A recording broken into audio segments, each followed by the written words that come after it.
Last call for the Richmond Fed office. What's up, guys?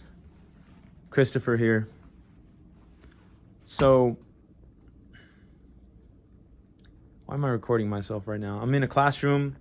I'm a custodian currently for a school district in California. And I'm 28 years old. I've been to college. I've worked many jobs. This being another stepping stone on my journey. I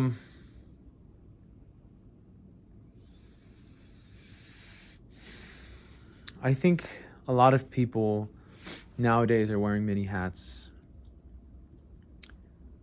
working different jobs, and trying to find their purpose. I know people that have gone to school and pursued certain things only to not work in that industry, and then start a business or go back to school or go into a trade or join the military, or there's so many things that we can do in this life.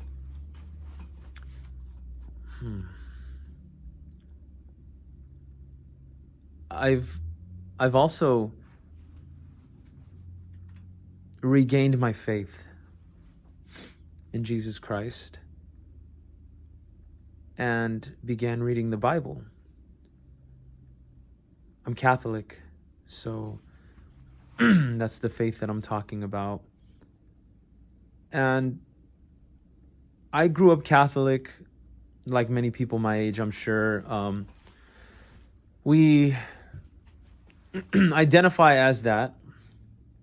Oh, I'm Catholic and I'm Christian, and we don't live it, or we say that because our parents were that.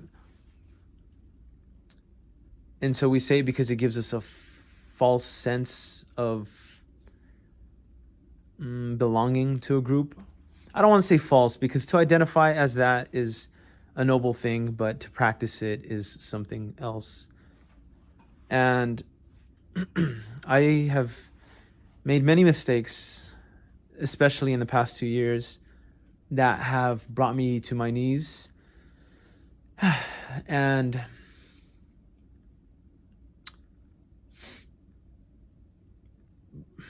I've felt very shameful for things that I've done, people that I've hurt and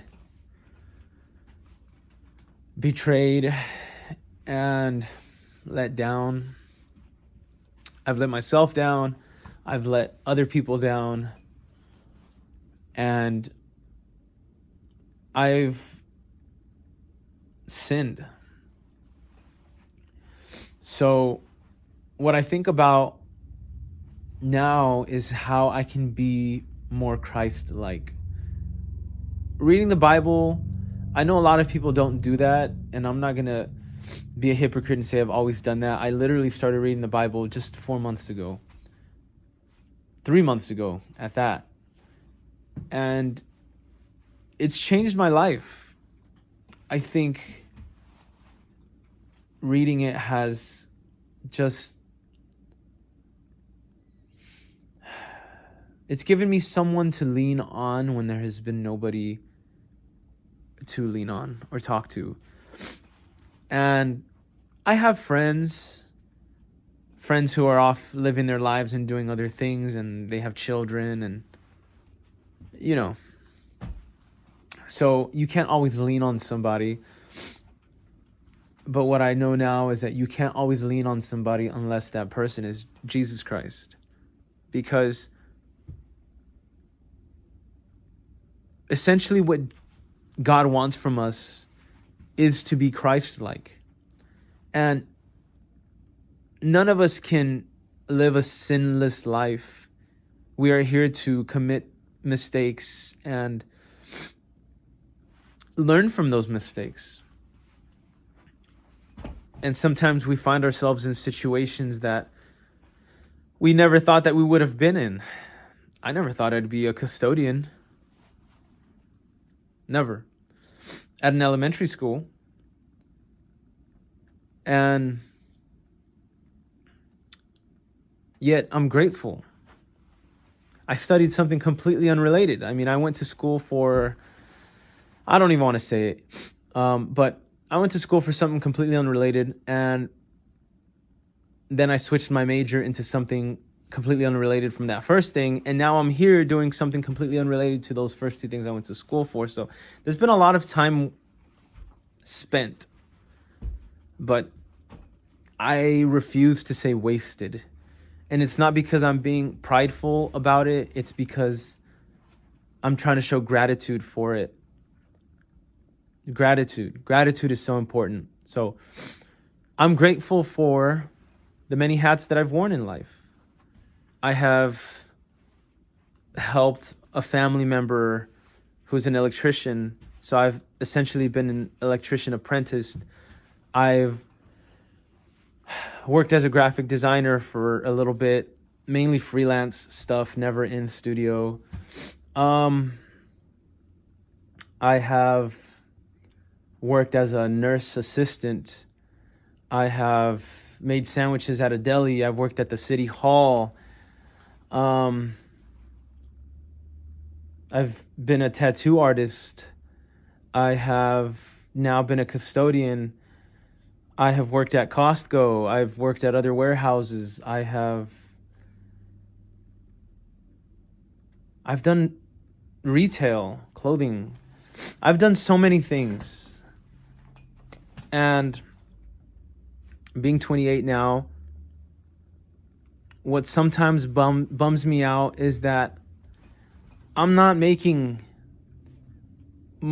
as much money as I think I should be at this age. And I'm not where I want to be.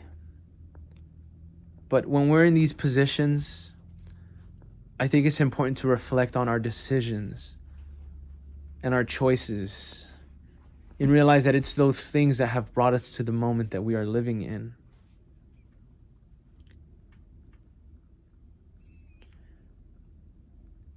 I'm not striving for more money. I'm striving for purpose. And I think so many other people are doing that too, hopping job to job, major to major. And another thing that I want to say is that I don't have kids. Nor do I have a girlfriend right now. And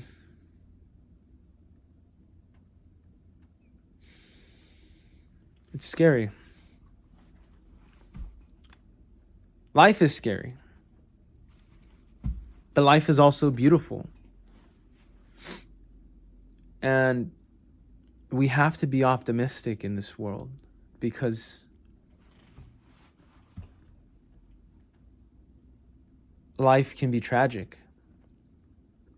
If we fall into vice and sin and self-indulgence and pride and all these things that the Bible talks about.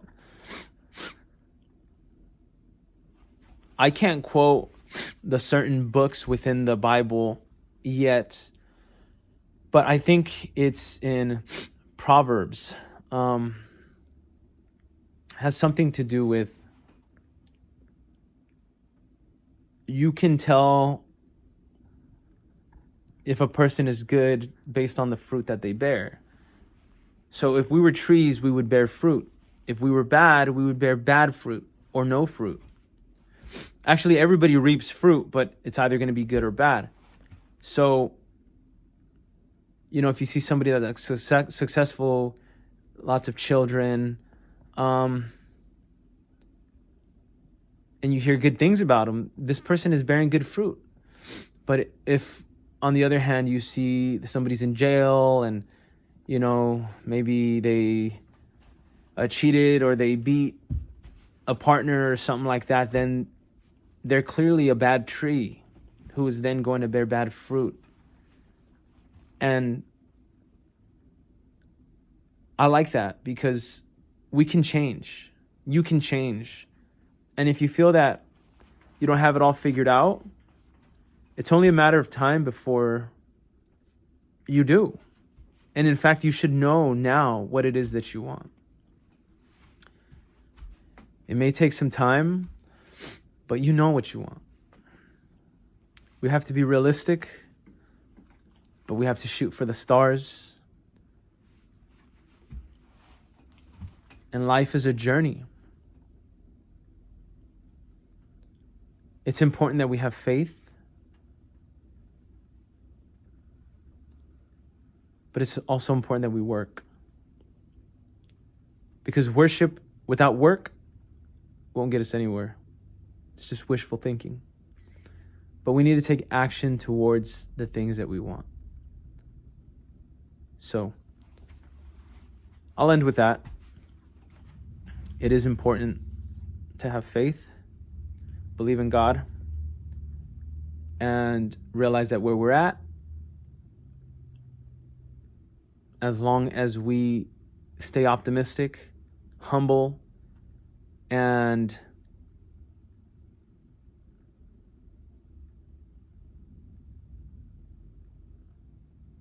motivated, then we can get to the next place that we need to be. Many hats may have been worn in your life as they have in mine, but it's part of the journey. And I wish you all well.